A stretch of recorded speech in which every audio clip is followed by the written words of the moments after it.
In the dead of night, January 3rd, 2026, U.S. Special Forces pull off an audacious raid, capturing Venezuelan President Nicolás Maduro right from his own home. It's a stunning move, but what if I told you this wasn't an original idea? That in fact, it follows a playbook written over 30 years ago. Well, let's get into it, because the connection to a 1989 operation in Panama is the key to understanding this entire event. So picture the scene. It's just after 2 in the morning in Caracas. Suddenly, the entire city goes dark. But this isn't just some random power outage. No, this is a surgical cyber attack. And it's the very first move in an incredibly precise operation to grab one of the world's most defiant leaders. You know, the whole plan hinged on sheer speed. Elite special forces, flying under the cover of a massive air campaign, dropped right onto the presidential compound.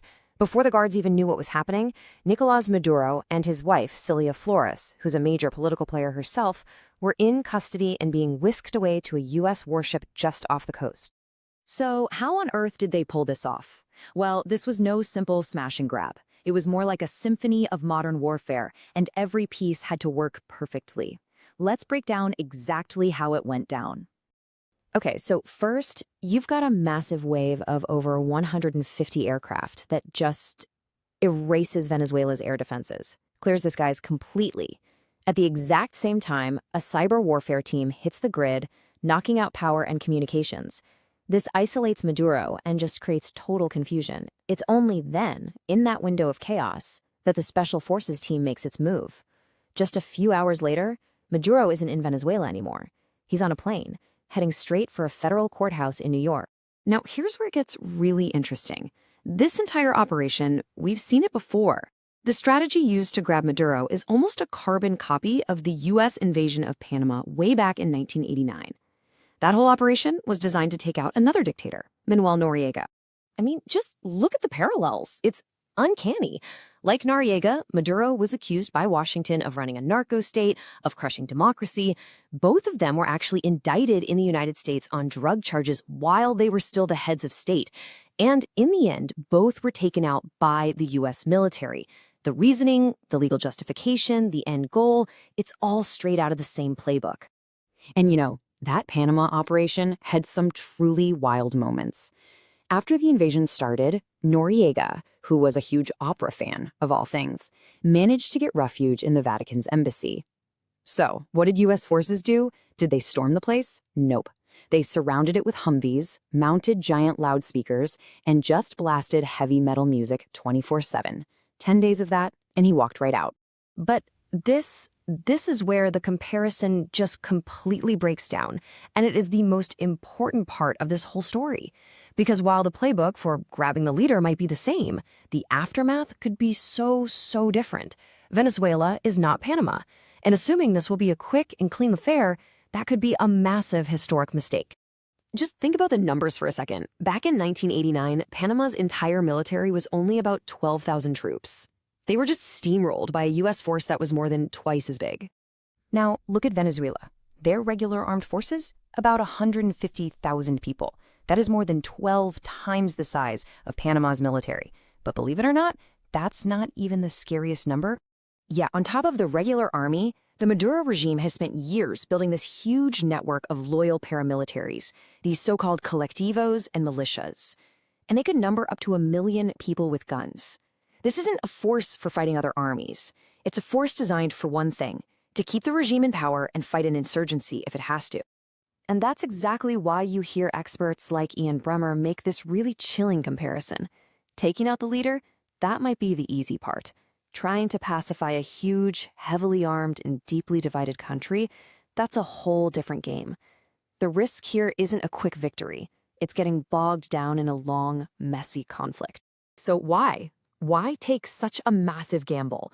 Well, this whole operation is being framed as the first real test of a new, much more aggressive U.S. foreign policy in its own hemisphere.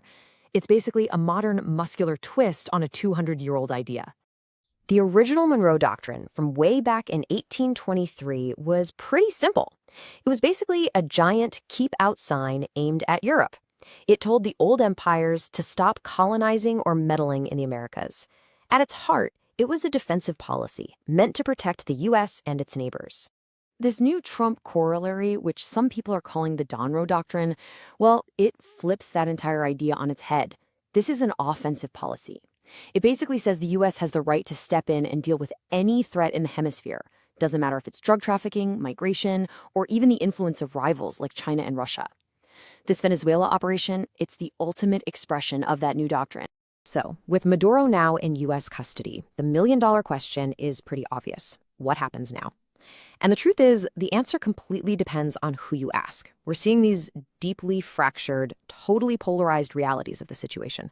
I mean, if you're at Miami, you're seeing Venezuelan exiles flooding the streets, celebrating, crying, hoping this means they can finally go home.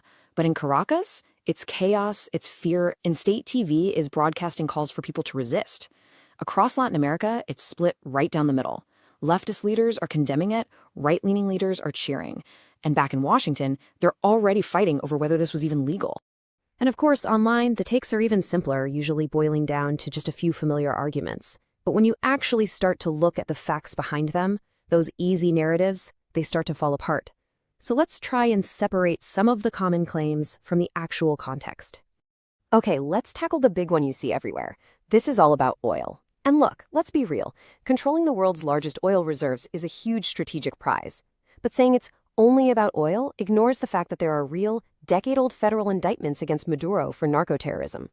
Then you have the claim that this was an illegal kidnapping. Well, factually, the raid absolutely violated Venezuelan sovereignty, but the U.S. is framing it as a law enforcement action against a wanted man. The legality of it is going to be debated for years. And finally, the idea that this guarantees freedom. History shows us that removing a leader can create a chance for change, but it's no guarantee. Building a stable country from the ashes, that's the hard part. And that really leaves us with the one central, unanswered question here. Tactically, the raid was a success. It was a massive display of American power.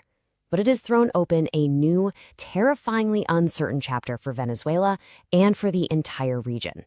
When an outside force comes in and removes a leader, who actually gets to decide what comes next? The people of that country? Or the power that intervened? That's the real story that's only just beginning to unfold.